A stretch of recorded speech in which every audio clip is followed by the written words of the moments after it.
I don't like sand. It's coarse and rough and irritating, and it gets everywhere.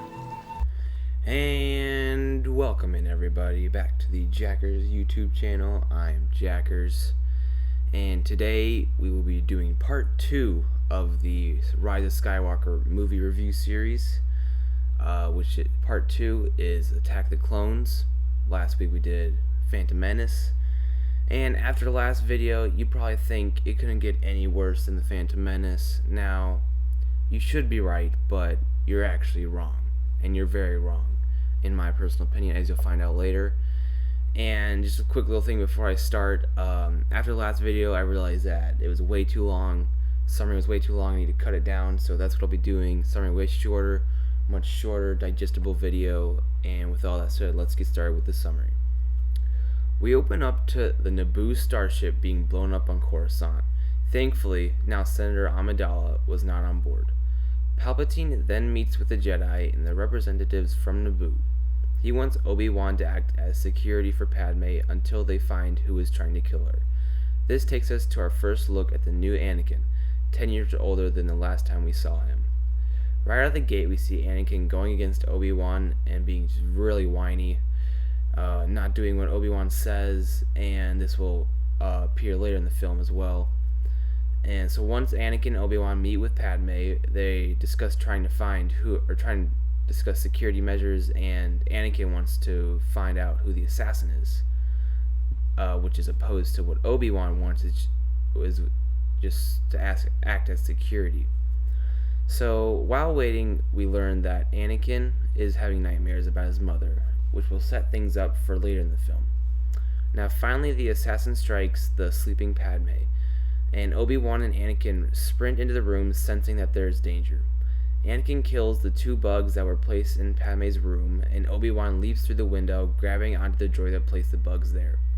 This leads into a long chase between the 2 Jedi and the assassin. Eventually, the assassin leads the Jedi into a bar. The assassin tries to sneak up on Obi-Wan, but he slices his hand off, similar to the Mos Eisley scene in A New Hope. Cornering the assassin in an alley, they start to question her, but are getting no answers. Immediately as she is about to tell them who she is working for, she is killed by a poisonous dart. And presenting before the council about what happened, the council assigns Obi-Wan with tracking down the assassin, and Anakin with protecting Padme. Now, Anakin and Padme go off with C-3PO and R2 to begin their romantic getaway, which is supposed to be just a secret hideaway for them. Now, meanwhile, Obi-Wan is gathering information on the only piece of advice he has, which is the poisonous dart. He learns that the dart was made on Kamino, and that he goes to the library to search where Kamino is. There are no records in the library about Kamino, so he goes to Master Yoda to search for answers. Yoda, who is currently teaching the younglings, tell him that the records must have been deleted. Obi-Wan finds Kamino while talking to an old friend, and he lands on what looks like a base. He meets with the Prime Minister of the planet, or whoever the head of the planet is, we don't really know, and finds out that a clone army was ordered by a long-dead Jedi named Sifo Dyas. Puzzled by this, Obi-Wan is introduced to Jango Fett because he is the clone's donor.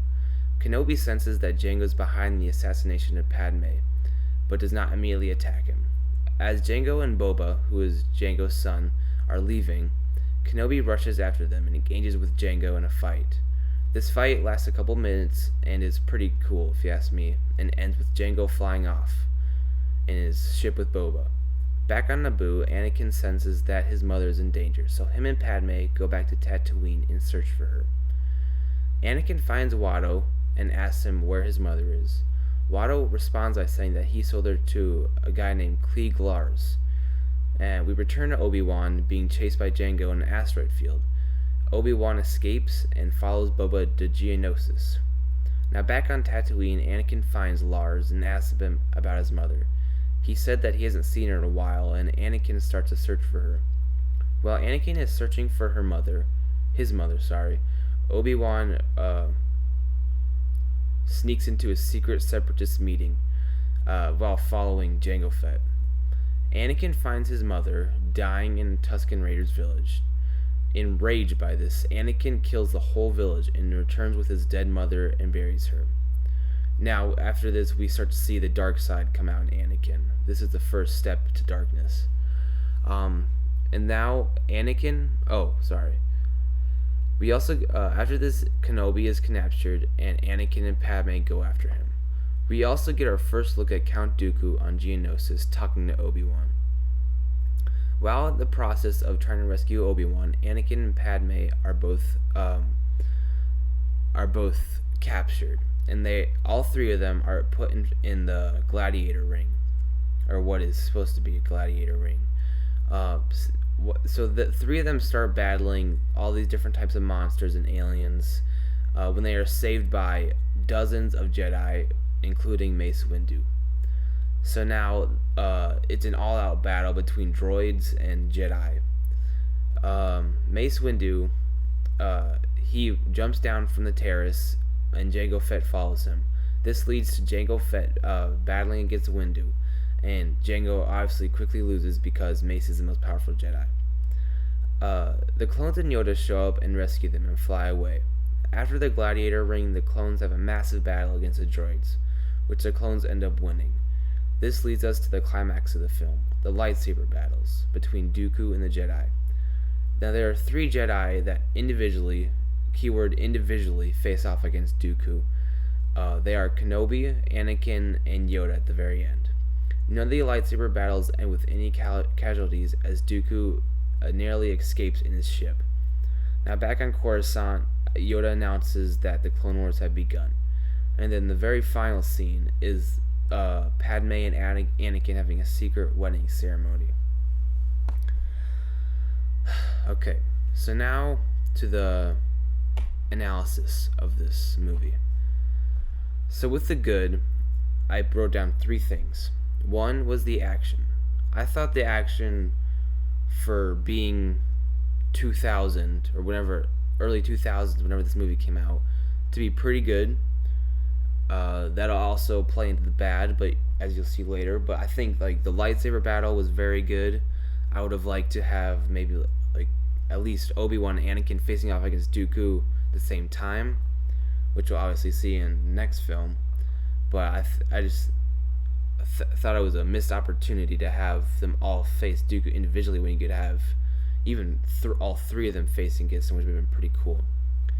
And the one the second thing is the one shining star in this entire prequel trilogy is Ewan McGregor, who plays Obi-Wan Kenobi. He's so good in these movies. He's better in the 3rd film. He's amazing in all of them, but I think his character, the way they used him in this, is really good. They sent him on a really interesting and cool scavenger hunt or search down of the assassin. I thought it was really cool, him using clues and basically being a detective. And so the last thing I thought was pretty good was the start of the Clone Wars. Now I wish the Clone Wars would have started earlier, at latest the start of this film, not the end of it, because now the prequels are supposed to be about the Clone Wars and the fall of the Jedi, and that's all in the 3rd film. They haven't done anything to really set that up, the first 2. But I think with disregarding that, I think that this is a really good start to the Clone Wars, just based on the clone army being ordered by an ex-Jedi, and then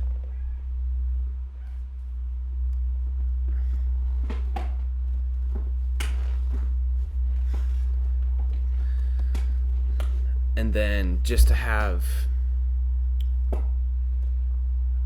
they introduced the droids in the first film, Phantom Menace, and I thought it was a really just good way to start the Clone Wars. So now the thing that I thought that was just okay was it wasn't as geared towards children or childish humor as in the Phantom Menace. Now it was still bad, but it didn't have like the same problems that the Phantom Menace had, which I thought was decent. It wasn't good, but it was a move in the right direction. So now let's get into the bad of this god awful film. Now it's pretty obvious the dialogue is just horrendous, as you saw by the very first what I put in the intro is that I don't like sand. That is atrocious. I don't understand what George Lucas was thinking. It is so cringy and just makes absolutely no sense that would make Padme fall in love with him. But you know, it is what it is. And then that leads into the acting, which I thought was really bad.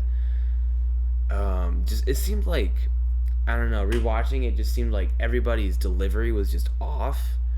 It just seemed so robotic. Like everybody, not just Anakin